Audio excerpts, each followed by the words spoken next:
नमस्कार, यो हो समाचारमा स्वागत छ। म दिपेश किमिरे। म शशि नेपाल। सुरु गरौँ अहिलेसम्मका प्रमुख समाचारबाट।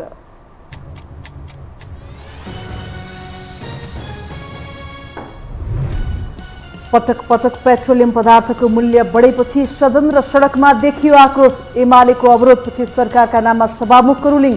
बाध्यता बुझिदिन सरकारको आग्रह। एसपीपीलाई लिएर गठबन्धनमा चुलियो विवाद। सधैँका लागि सम्झौता अस्वीकार गर्न देउवालाई दबाव। राज्य सत्ता साम्राज्यवादको नियन्त्रणमा जान सक्ने माओवादीको जिकिर। संघीय निर्वाचन अघि नै वाम एकता गर्न नेताहरूको दौडधुप। कम्युनिस्ट फुटाएर काङ्ग्रेसले लाभ लिएको आरोप। एकताका लागि दबाब दिन वामदेवले बोलाए राष्ट्रिय भेला। अर्थतन्त्रका सूचक निरन्तर ओह्रालो लाग्दा मुलुक गहिरो सङ्कटमा। आयातित वस्तुको वृद्धिले देश टाट पल्टिने खतरामा। अर्थतन्त्रको ऐना शेयर बजारमा समेत अनिष्ट। र नेपाल एसिसी महिला टी20 च्याम्पियनसिपको सेमी फाइनलमा प्रवेश। बहराइन 8 विकेटले पराजित। अन्तिम खेलमा हङकङसँग मङ्गलबार प्रतिस्पर्धा गर्ने।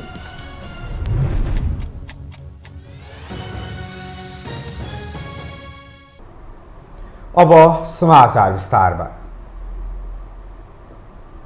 प्रमुख प्रतिपक्ष दल नेकपा एमाले मूल्य वृद्धिबारे सरकारको जवाफ माग गरेको छ।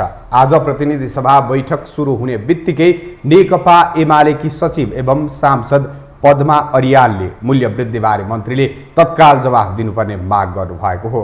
त्यस लगत्तै सभामुख अग्निप्रसाद सापकोटाले यस सम्बन्धमा सत्य तथ्य सदनमा प्रस्तुत गर्न सरकारलाई रुलिङ गर्नुभयो। सचिव अर्यालले मूल्य वृद्धिका कारण जनताको जीवन कष्टकर बनिरहेको उल्लेख गर्दै मूल्य बढ्नुको कारणबारे मन्त्रीले जवाफ दिनुपर्ने माग गर्नुभयो।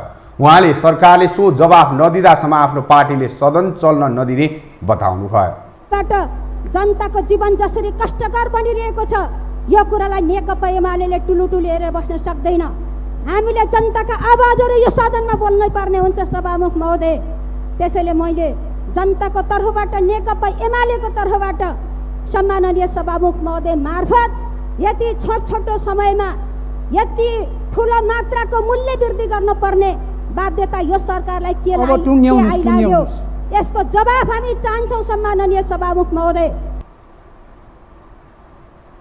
त्यस लगत्तै एमाले सांसदहरूले उठेर बैठक अवरोध गरेका थिए। सभामुख सापकोटाले सदनको ध्यानाकर्षण भएको भन्दै यसको सत्य तथ्यबारे सदनलाई जानकारी गराउन सरकारलाई रुलिङ गरेपछि एमाले सांसदहरू छलफलमा सहभागी भएका थिए।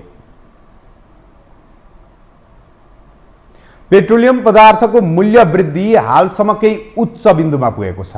एक महिनामै तीन पटक बढेको मूल्य वृद्धिले जनताको ढाड सेकिँदा 5 दलीय गठबन्धनको सरकार भने रमिते बनिरहेको छ। एक रिपोर्ट। सरकारले एकपछि अर्को कीर्तिमान राख्दै पेट्रोलियम पदार्थको मूल्य बढाएको छ। पछिल्लो 1 महिनाको अवधिमा मात्रै सरकारले 3 पटक मूल्य बढाएको छ। आइतबार राति 12 बजेदेखि लागू हुने गरी नेपाल आयल निगमले पेट्रोलमा एकैपटक प्रति लिटर 21 रुपैयाँ तथा डिजेल र मट्टी तेलमा 27 रुपैयाँ बढाएको हो, जसको प्रत्यक्ष मारमा आम नागरिक परेका छन्। राज्यमा सरकार हुनुको अनुभूति सर्वसाधारण जनताले गर्न पाएका छैनन्। पेट्रोलियम पदार्थमा मात्रै नभएर हरेक दैनिकी उपभोग्य सामानमा मन मौजी ढंगले मूल्य वृद्धि गराएर 5 दलीय गठबन्धनको सरकारले जनताको ढाड सेक्ने बाहेक अन्य उपलब्धिमूलक काम नै गर्न सकिरहेको छैन। यद्यपि प्रमुख प्रतिपक्ष दल नेकपा एमाले मूल्य वृद्धिबारे सरकारको जवाफ माग गरेको छ। सोमबार प्रतिनिधि सभा बैठक सुरु हुने बित्तिकै नेकपा एमालेकी सचिव एवं सांसद पद्मा अर्यालले मूल्य वृद्धिबारे मन्त्रीले तत्काल जवाफ दिनुपर्ने माग गरिन्। त्यस लगत्तै एमाले सांसदहरूले संसद बैठक अवरोध समेत गरेका थिए। आज मूल्य वृद्धिबाट जनताको जीवन जसरी कष्टकर बनिरहेको छ यो कुरालाई नेकपा एमाले टुलुटुलु हेरेर बस्न सक्दैन। हामीले जनताका आवाजहरू यो सदनमा बोल्नै पर्ने हुन्छ सभामुख महोदय। त्यसैले मैले जनताको तर्फबाट नेकपा एमालेको तर्फबाट सम्माननीय सभामुख महोदय मार्फत यति छोटो समयमा यति ठुलो मात्राको मूल्य वृद्धि गर्नुपर्ने बाध्यता यो सरकारलाई के आइलाग्यो यसको जवाफ हामी चाहन्छौँ सम्माननीय सभामुख महोदय। आकाशिदो मूल्य वृद्धिले व्यापारी मोटाएका छन् भने मारमा श्रमजीवी वर्ग परेका छन्। यद्यपि मूल्य नियन्त्रणमा भने लोकतन्त्रमा जनताको अभिभावक ठानिएको सरकार गरीब निमुखा जनताको ढाड सेकिँदा समेत 5 दलीय गठबन्धनको सरकारले रमिते बन्ने बाहेक माखु मार्न सकिरहेको छैन। सडकदेखि आम जनताले मूल्य नियन्त्रणका लागि गुहार मागिरहँदा पनि सरकार भने मूल्य घटाउन सक्ने अवस्था नरहेको र बाध्यकारी अवस्थामा रहेको भन्दै जनताको समस्यामा मजाक बनेर बसिरहेको छ। पेट्रोल पदार्थ हाम्रो उत्पादन होइन, आखिर बाहिरको बजारमा जे रेट छ किनेर ल्याउने हो र सक्दो अवश्य पनि त्यो रेटमा हामी कन्सेसन गर्न सक्दैनौँ। तर हामीले सक्ने के हो त भन्दाखेरि सरकारले लगाएको ट्याक्सलाई सकेसम्म कम गरेर उपभोक्तालाई सहुलियत दिने कुरा हो। हामी त्यसका निमित्त प्रयत्न गरिरहेका छौँ। यहाँहरूलाई जानकारी छ, मैले सदनमा योभन्दा पहिले पनि अहिलेको अवस्था के हो र के अवस्थामा हामी मूल्य बढिरहेको छ र हामी कति घटाउन सक्ने अवस्थामा छौँ भन्यौँ र सरकारले पेट्रोलियम पदार्थमा लगाइरहेको ट्याक्सलाई पनि हामीले कम गर्यौँ। पेट्रोलियम पदार्थको बजार भाव आकाशीयसँगै सार्वजनिक सवारीको भाडा पनि उच्च वृद्धि भएको छ, जसका कारण निम्न वर्गीय नागरिकको दैनिकी थप कष्टकर बन्दैछ। तर मूल्य वृद्धिको समस्यामा सरकार र सरकारवाला निकायको कुनै चासो छैन।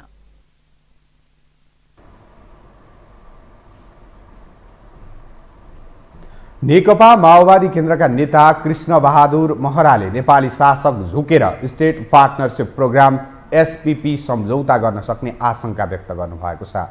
आज काठमाडौँमा भएको 31औं किसान सङ्घर्ष दिवसको अवसरमा आयोजित कार्यक्रममा बोल्दै नेता महराले यस्तो बताउनु भएको हो।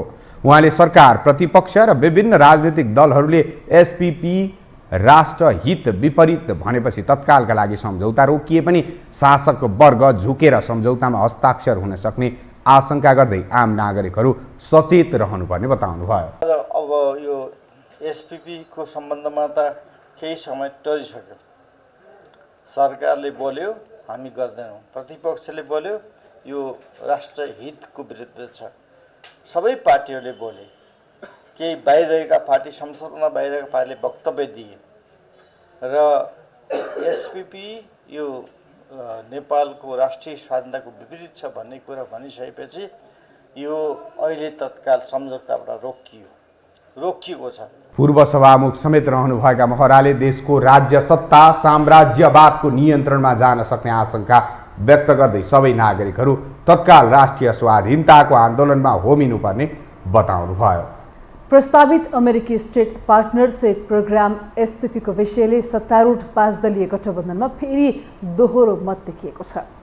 एसपीपीले नेपाललाई गरेको प्रस्ताव सम्झौतामा हस्ताक्षरको विषयलाई लिएर सत्तारूढ 5 दलीय गठबन्धनभित्र तीव्र विवाद देखिएको हो, जसमा प्रधानमन्त्री देउबा चुपचाप छन् भने अन्य घटक दलका नेताहरू विरुद्धमा देखिएका छन्। एक रिपोर्ट।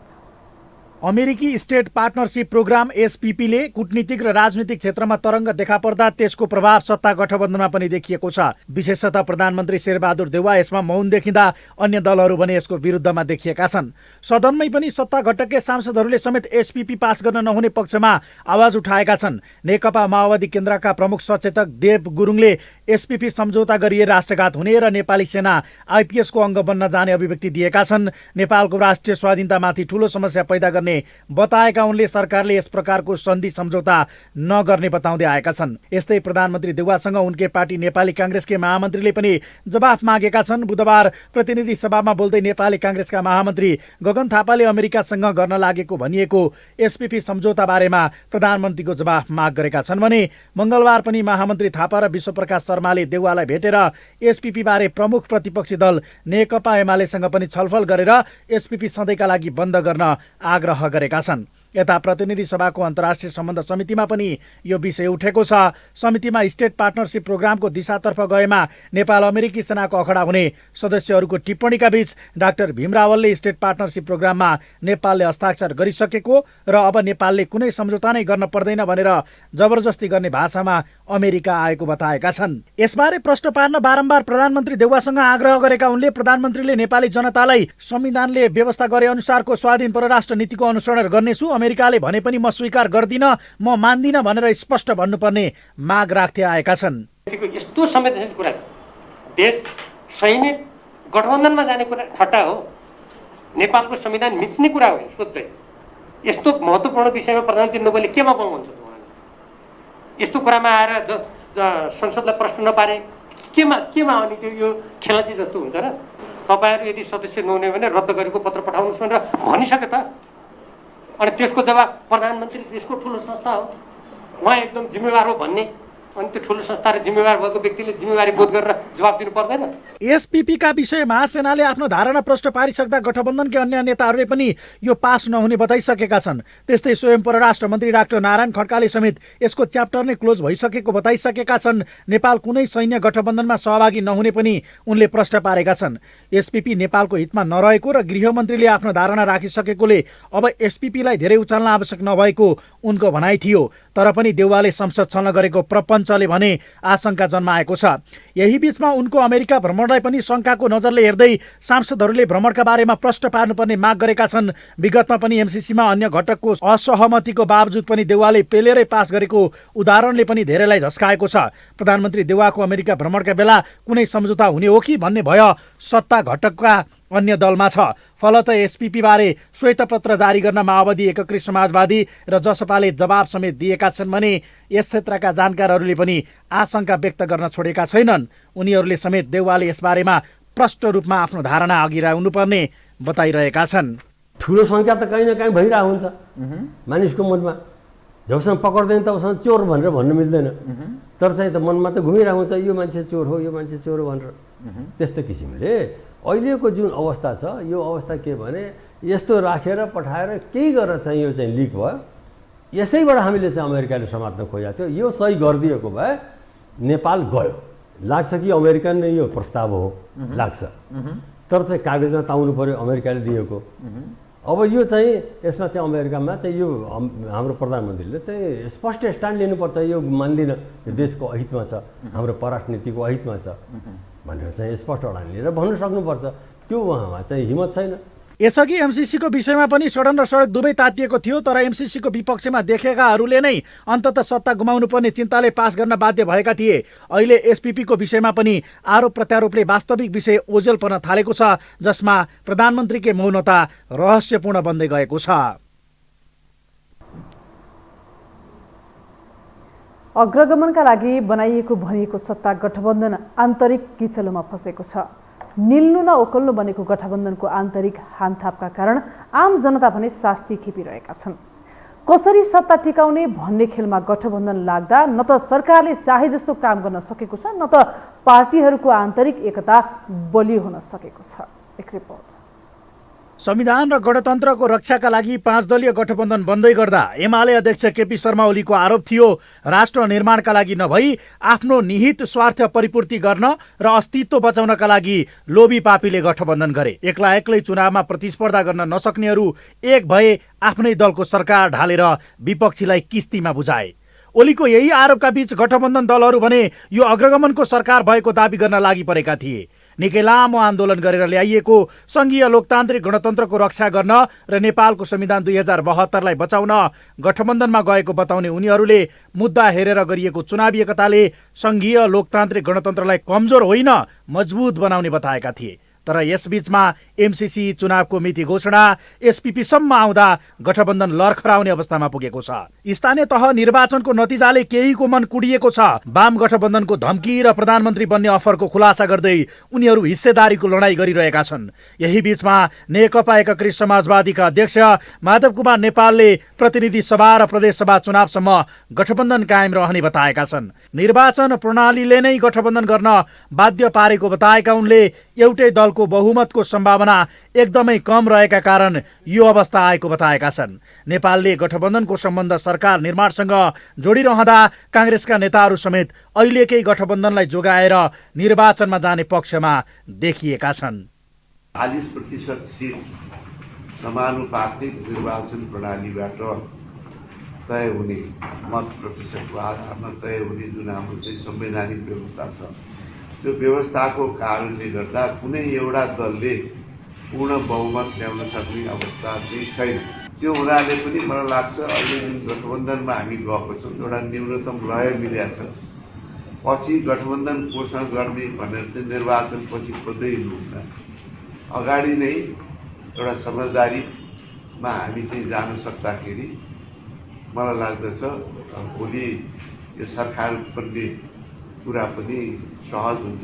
गठबन्धनभित्र बाध्यताको जाँतोमा सबैभन्दा बढी एकीकृत समाजवादी पिसिएको छ। पूर्व सहमति अनुसार मन्त्रीमा आफ्ना पार्टीका नेताहरूको नाम सिफारिस गरेको भए पनि प्रधानमन्त्री देउवा र माओवादी अध्यक्ष पुष्पकमल दाहाल प्रचण्डका कारण निर्णय कार्यान्वयन भएको छैन, जुन आफ्नो पार्टीको सार्वभौम अधिकारमाथि प्रहार भएको समाजवादीका नेताहरूको भनाइ छ। तर आफ्नो पार्टीमा समस्या देखिने भन्दै देउवा प्रचण्ड एकीकृत समाजवादीको निर्णय मान्न तयार भएका छैनन्। यही अवस्था अर्थमन्त्री र पर्यटन मन्त्रीको सवालमा पनि छ। पटक पटक विवादित बने पनि प्रधानमन्त्री देउवा उनीहरू सामु लाचार देखिएका छन्। यता मन्त्री हेरफेरमा ढिलाइ भएसँगै बाहिरिन तयार मन्त्रीहरूलाई सिंहदरबारका कर्मचारीहरूले समेत टेर्न छाडेको खबर समेत बाहिरिरहेका छन्। गठबन्धनको यही रसाकसीको व्यवस्थापनको प्रभाव भने सरकारमा पर्ने गरेको छ। राजनीतिक विश्लेषकहरू समेत गठबन्धन अहिले खुसी नभएको बताउन थालेका छन्। तर गठबन्धन तोडे सत्ता पनि जाने र निर्वाचनमा पनि सकस पर्ने प्रधानमन्त्री देउवाको बुझाइ छ, जसको प्रभाव सत्ता सञ्चालनमा समेत देखिएको छ र चुनावको मिति घोषणा र संसद विघटनको विकल्पमा समेत देउवा तयार रहेको राजनीतिक विश्लेषकहरूको बुझाइ छ। तर अब गठबन्धनलाई तोड्यो भने अब नेताको कन्ट्रोलमा कति छ, बहुमत त फेरि कमान्ड गर्नु पर्यो। त्यसैले सबैभन्दा ठुलो चाहिँ उहाँको लागि अहिलेको ब्रह्मास्त्र भनेको त्यो उहाँले बुझ्नुहुन्छ आफ्नो इन्ट्रेस्ट, त्यो भनेको चुनावको मिति तोकिदियो, अमेरिकातिर लाग्यो, अमेरिका पनि खुस, गठबन्धन पनि यतिकै रहन्छ, मन्त्रीहरू पनि यतिकै रहन्छन् होइन। त्यसपछि चाहिँ मन्त्री पनि फेरबदल हुँदैनन्। मलाई लाग्छ देशमा धेरै चाँडै यो हुन गइरहेको छ। हुन त गठबन्धनका कारण काम गर्न असहज भएको काङ्ग्रेस नेताहरूले अभिव्यक्ति नै दिएका छन्। त्यस्तै भाग खोज्ने भन्दा माथि गठबन्धन किन पुगेन भन्ने कुरा घटक दलहरूले नै जवाब दिन सक्ने अवस्था छैन, जसले बढ्दो महँगी, मल अभाव र जनजीविकाका सवालमा सरकार अनुत्तरदायी बन्दा पनि बहानाको आधार दिएको छ। देश र जनताका लागि एक भएका भनिएकाहरू जनजीविकाको सवालमा किन एक ठाउँमा उभिन सक्दैनन्, प्रश्न टटकारो रूपमा उठेको छ। राष्ट्रिय सभाका सांसद वामदेव गौतमले वाम एकताका लागि दबाब दिन राष्ट्रिय भेला बोलाएका छन्। ललितपुरमा असार 11 गते हुने राष्ट्रिय भेलामा उनी समर्थक कार्यकर्ताहरू सहभागी हुने बताइएको छ। नेकपामा तीव्र विवाद भएको गौतम तटस्थ देखिनु भएको थियो। 2078 भदौ 18 गते गौतमले एमालेबाट राजीनामा दिनुभएको थियो। एमालेमा 70 वर्ष पुगेपछि सक्रिय राजनीति गर्न नपाइने प्रावधानकै कारणले पनि गौतम एमालेमा फर्कने सोचमा हुनुहुन्न।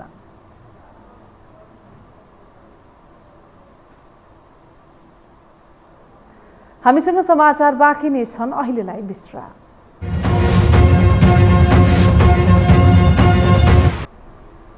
विश्रामपछि स्वागत छ। अब बाँकी समाचार।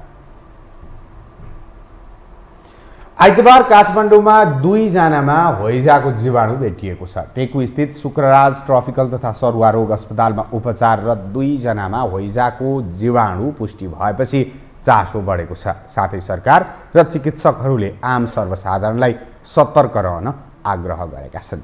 एक रिपोर्ट।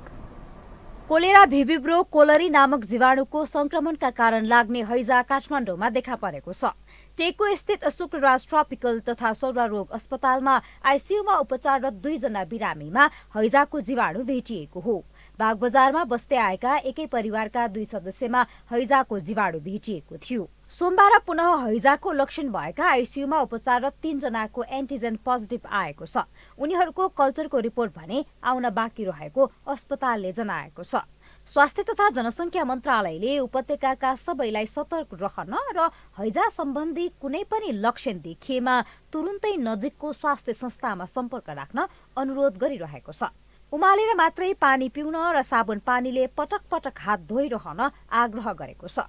हैजा संक्रमितसँग सम्पर्कमा आउनुले समेत एकबाट अर्को मानिसमा यो रोग सर्ने गर्दछ। झाडा पखाला जस्तो देखिने हैजा महामारीको रूपमा फैलन सक्ने भएकाले अन्य झाडा पखालाको समस्या हुँदा भन्दा बढी सावधानी जरुरी छ। हैजा लागेमा अचानक पीडा रहित चामल पखालेको चौलानी पानी जस्तो अत्याधिक तारन्तार दिशा हुनु, पेट तथा खुट्टाका मांसपेशी बाउडिने, बान्ता हुने, तिर्खा लाग्ने, बेचैन हुने जस्ता लक्षण देखिन्छन्। कडा किसिमको रोग लागेका व्यक्तिले समयमा नै उपचार नपाएको अवस्थामा मृत्युको जोखिम उच्च हुने हुँदा हैजाको लक्षण देखा पर्न साथ तत्काल अस्पताल जानुपर्ने चिकित्सकहरूको जोड छ। हैजाका कारण संक्रमितलाई पीडा हुँदैन, तर संक्रमण जोखिम उच्च छ।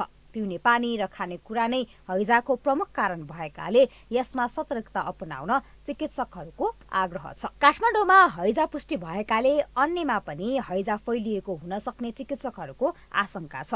पानी खाद्यान्नसँगै काठमाडौँमा केही दिनदेखि थुप्रिएका फोहोरले समेत भूमिका खेलेको हुन सक्ने अनुमान विज्ञहरूको छ। विभिन्न अध्ययनहरूले अन्तर्राष्ट्रिय रूपमै हैजाका 10 जना बिरामी मध्ये 1 जनालाई कडा किसिमको संक्रमण हुने तथ्याङ्क छ। उपचार अभावमा मानिसको मृत्यु हुने सम्भावना 50% सम्म रहन्छ। यो हो टेलिभिजनका लागि क्यामेरामा विमल चौहानका साथमा निम्लेकी शेर्पा, काठमाडौँ। पछिल्लो 24 घण्टामा थप 28 जनामा कोरोना संक्रमण पुष्टि भएको छ, जसमध्ये 15 जना काठमाडौँ उपत्यकाका रहेका छन् भने काठमाडौँमा 13 र ललितपुरमा 2 जना संक्रमित थपिएका हुन्। यो सँगै काठमाडौँ उपत्यकामा सक्रिय संक्रमितको संख्या 60 पुगेको छ। देशभर रहेका 120 जना सक्रिय संक्रमित मध्ये 117 जना होम आइसोलेसनमा र 2 जना संस्थागत आइसोलेसनमा तथा 1 जना आइसियुमा रहेको स्वास्थ्य तथा जनसङ्ख्या मन्त्रालयले जनाएको छ।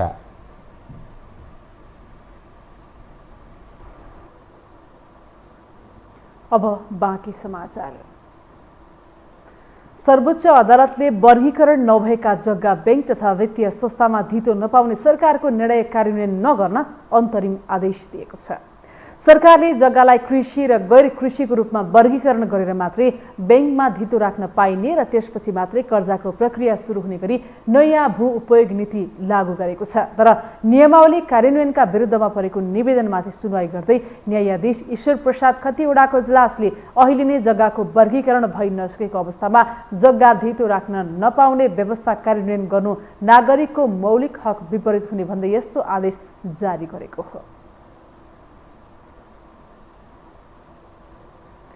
नेकपा एमालेका सांसद लालबाबु पण्डितले प्रधान न्यायाधीश विरुद्ध लगाइएको महाभियोग प्रस्ताव अघि बढ्न नसक्नुको कारण माग गर्नुभएको छ। आज प्रतिनिधि सभा बैठकमा सांसद पण्डितले सो महाभियोग प्रस्ताव अघि नबढ्नुको कारणबारे सभामुख अग्निप्रसाद सापकोटाले सदनमा जवाफ दिनुपर्ने माग गर्नुभएको हो। उहाँले सो महाभियोग प्रस्ताव छानबिनका लागि समितिमा रहेका सदस्यहरूको नामावली सभामुख सापकोटा आफैले घोषणा गरेको उल्लेख गर्दै उनीहरूलाई जिम्मेवारी विहीन अवस्थामा राख्न मिल्ने कि नमिल्ने भनी प्रश्न समेत गर्नुभयो। देश र जनताले उठेको प्रश्नको जवाब पाउने त्यसबारेमा सभामुखज्यूको विचार संसदले जानकारी चाहन्छ। म आफू त्यो समितिको सदस्य भएकोले गर्दा म जानकारी चाहन्छु। सांसद पण्डितले विराटनगर विमानस्थल विस्तारका लागि लिएको जग्गाको मुआवजा तत्काल उपलब्ध गराउन पनि सरकारलाई दबाब दिनुभयो।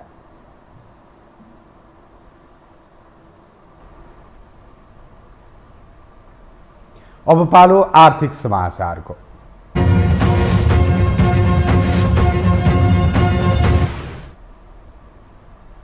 सरकार होस् या राजनीतिक दल, देशको अर्थतन्त्रबारे चासो राख्ने कमै छन्, जसका कारण जनताको दैनिकीसँग प्रत्यक्ष जोडिएको अर्थतन्त्र धराशायी बन्दै गएको छ। एक रिपोर्ट। कृषि प्रधान भनिएको देशले वार्षिक 3.5 खर्बको खाद्य वस्तु आयात गर्ने गरेको छ। पश्चिमा संस्कृति र देशमा उत्पादन हुने वस्तु पनि विदेशबाट आयात गर्ने बाध्यताले देश टाट पल्टने अवस्थामा पुगेको छ। निजी क्षेत्रले मात्रै होइन, सरकारी कार्यालयमा प्रयोग हुने अधिकांश वस्तु पनि विदेशबाट नै आयात हुन्छन्, जसको प्रभाव व्यापार घाटा हुँदै विदेशी विनिमय सञ्चितसम्म पुगेको छ। साथै रुस युक्रेन युद्ध र कोरोना महामारीको असरले विश्वकै बजारमा प्रभाव पारिरहेका बेला आयातमा निर्भर अर्थतन्त्र भएका साना देश अझ बढी पीडित हुँदै गएका छन्। मुलुकमा उत्पादन निरन्तर घटेका कारण यति बेला नागरिक मूल्य वृद्धिको चपेटामा परेका छन्। आयात बढेको र उत्पादन निरन्तर घटेका कारण अर्थतन्त्र नाजुक अवस्थामा रहेको सरकार स्वयंलाई थाहा छ। तर अर्थतन्त्र बचाउन राज्य उदासीन देखिन्छ। सोमबार प्रतिनिधि सभा अन्तर्गतको उद्योग वाणिज्य श्रम तथा उपभोक्ता हित समितिको बैठकमा अर्थमन्त्रीले दिएको अभिव्यक्ति हेरौं।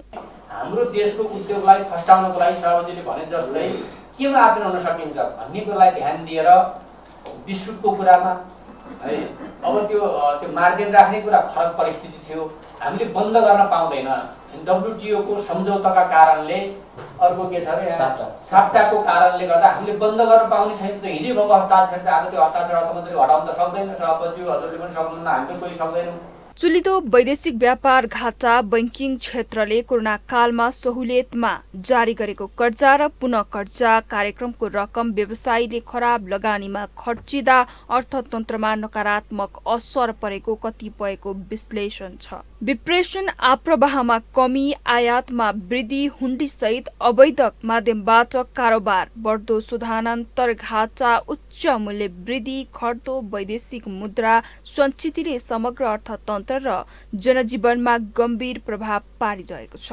उद्योग वाणिज्य तथा आपूर्ति मन्त्री दिलेन्द्र प्रसाद बडुको यो भनाइ हेरौं। 60 देखि 70% मात्रै क्षमतामा चलेको छ। हाम्रा चलेका उद्योग पनि पूर्ण क्षमतामा चल्न सकिरहेका छैन। त्यसकारण के कमी रह्यो त? हामीले उद्योग व्यवसायहरूसित, निजी क्षेत्रका उद्योगहरूसित पनि छलफल जारी रहेका छौँ। हामीले नीति निर्माणको भन्दा पहिले पनि बजेट आइसकेपछि पनि हामी उनीहरूसित छलफलमा छौँ। चालू आर्थिक वर्षमा पनि सरकारले विनियोजित विकास पुँजीगत बजेट खर्च गर्न नसक्ने निश्चित छ। सरकारले हालसम्म गरेको विकास खर्चलाई हेर्दा बाँकी करिब 20 दिनमा 1 महिनाको अवधिमा 63% पुँजीगत खर्च गर्नुपर्ने बाध्यता रहेको छ।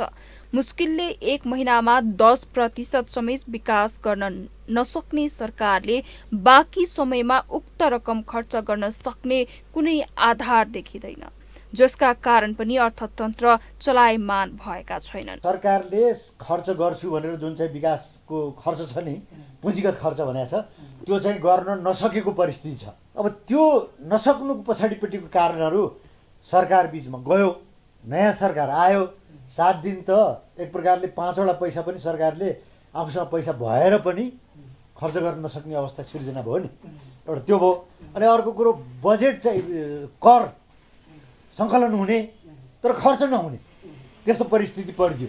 अर्थतन्त्रमा नेपाल परनिर्भर हुँदा अर्थतन्त्र नाजुक हुँदै गएको कुरामा दुई मत छैन। भोलिको नेपालको अर्थतन्त्र कस्तो हुन्छ भन्ने कुराको अनुमान गर्न कठिन भइसकेको छ। अब राष्ट्रिय योजना आयोग, अर्थ मन्त्रालय र अन्य मन्त्रालयहरू मिलेर मौद्रिक नीतिबाट भएको नकारात्मक कुरालाई आर्थिक र वित्तीय नीतिबाट हस्तक्षेप गर्नुपर्ने समय आएको छ। साथै विदेशबाट आउने विप्रेषण किन घट्यो भन्ने कुरा पत्ता लगाउन जरुरी छ। त्यसको नेतृत्व अर्थमन्त्रीले गर्न सक्दैनन् भने प्रधानमन्त्रीले हस्तक्षेप गर्न जरुरी देखिन्छ। अब शेयर बजारको प्रसङ्ग। साताको दोस्रो कारोबारको दिन पनि नेप्से परिसूचकमा उच्च अङ्कको गिरावट आएको छ। आज नेप्से परिसूचक 49.31 अङ्कले घटेर 1884.81 बिन्दुमा झरेको हो। आज कारोबारमा आएका 230 कम्पनीको 61,86,000 किता सेयर 1,75,06,00,000 रुपियाँ बराबरको खरिद बिक्री भएको छ। नेप्सेका 13 वटै उपसमूहको परिसूचक ओह्रालो लागेको छ।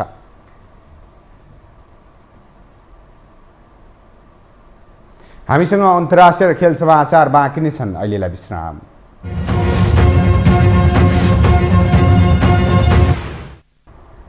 विश्रामपछि पुनः स्वागत छ। अब पालो अन्तर्राष्ट्रिय समाचारको।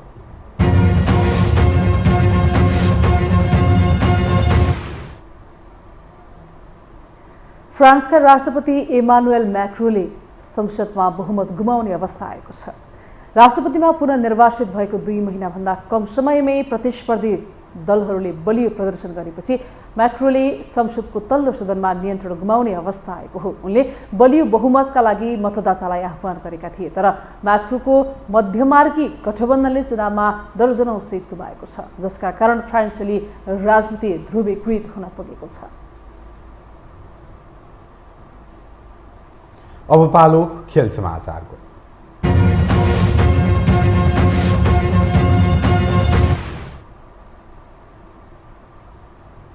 नेपाल मलेसियामा जारी एसिसी महिला T20 च्याम्पियनसिपको सेमिफाइनलमा प्रवेश गरेको छ। आज भएको समूह चरणको तेस्रो खेलमा बहराइनलाई 8 विकेटले हराउँदै सेमिफाइनलमा प्रवेश गरेको हो। मलेसियाको किनारा ओभरमा वर्षाका कारण 7 ओभरमा घटाइएको खेलमा बहराइनले दिएको 15 रनको सामान्य लक्ष्य पछ्याएको नेपालले 3 ओभर 4 बलमा 2 विकेट गुमाएर पूरा गर्दै अन्तिम 4को यात्रा तय गरेको हो। जितसँगै नेपाल 3 खेलबाट 6 अङ्क जोडेर शीर्ष स्थानमा रहँदै सेमिफाइनलमा पुगेको छ। अब अन्तिम खेलमा नेपालले हङकङसँग प्रतिस्पर्धा गर्नेछ। 4 वर्षपछि एन्फा कार्य समितिको निर्वाचन सम्पन्न भयो। नेपाली फुटबलमा नयाँ नेतृत्वका लागि आज काठमाडौँमा मतदान सम्पन्न भएको हो। एक रिपोर्ट। विवाद र आलोचनाले गिजलिएको नेपाली फुटबललाई सही दिशामा अगाडि बढाउने उद्देश्यका साथ 4 वर्षीय कार्यकालका लागि सोमबार एन्फाको निर्वाचन सम्पन्न भएको छ।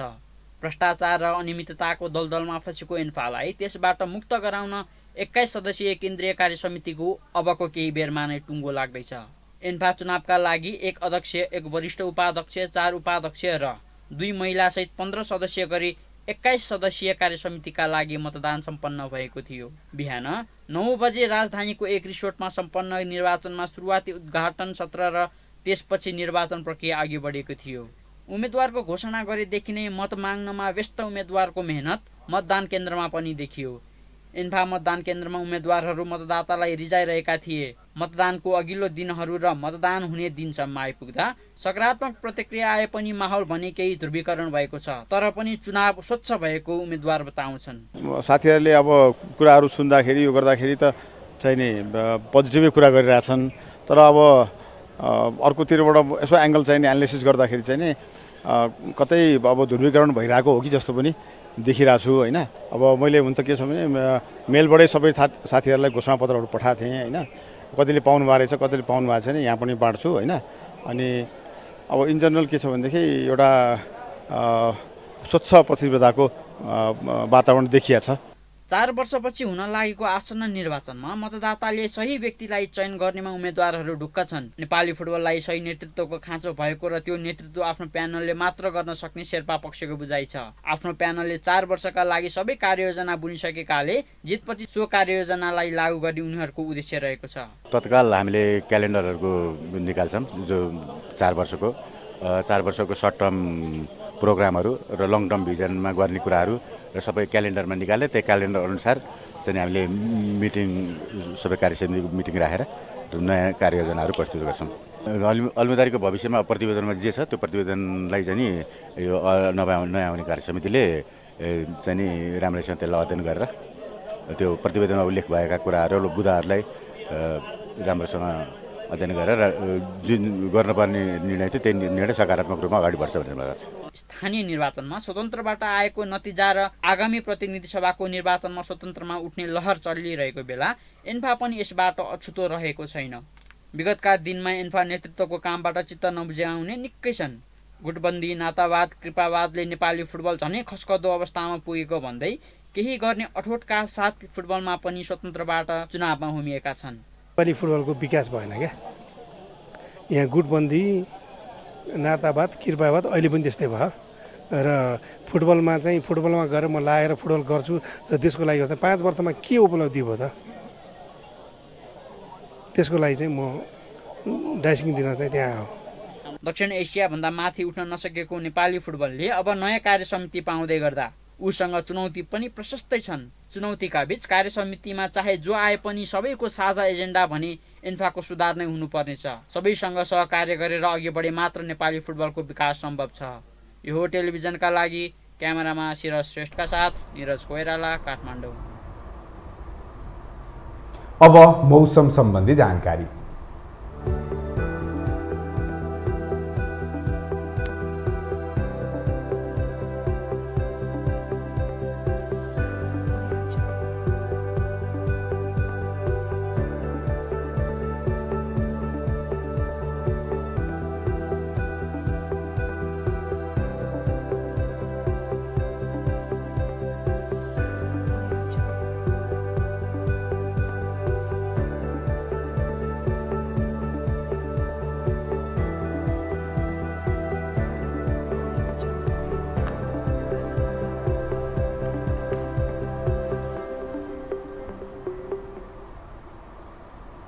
मौसम सम्बन्धी जानकारीसँगै हामी यो समाचारको अन्त्यमा आइपुगेका छौँ। बिदा हुनु अघि प्रमुख समाचार पुनः एकपटक।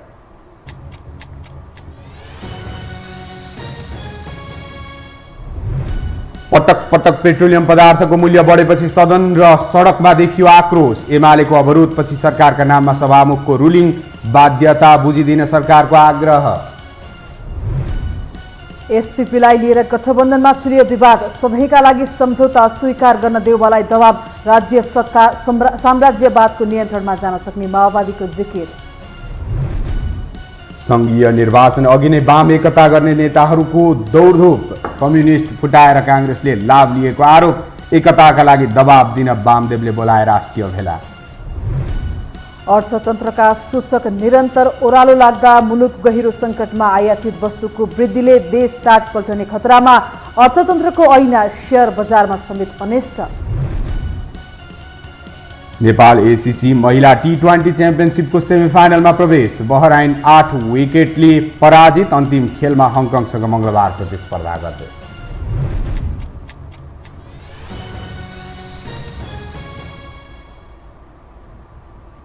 हवस् त यो समाचार सकियो। समाचार बुलेटिनका साथै यो टेलिभिजनका सम्पूर्ण कार्यक्रम योहो टेलिभिजन.com, योहो खबर.com, युट्युब र फेसबुकमा पनि पढ्न र हेर्न सक्नुहुनेछ। मोबाइलमा योहो टिभी एप डाउनलोड गरी हामीलाई प्रत्यक्ष हेर्न सक्नुहुनेछ। तथ्यसहितको निष्पक्ष समाचार तथा मनोरञ्जनका लागि हेर्दै रहनुहोला योहो टेलिभिजन। नमस्कार।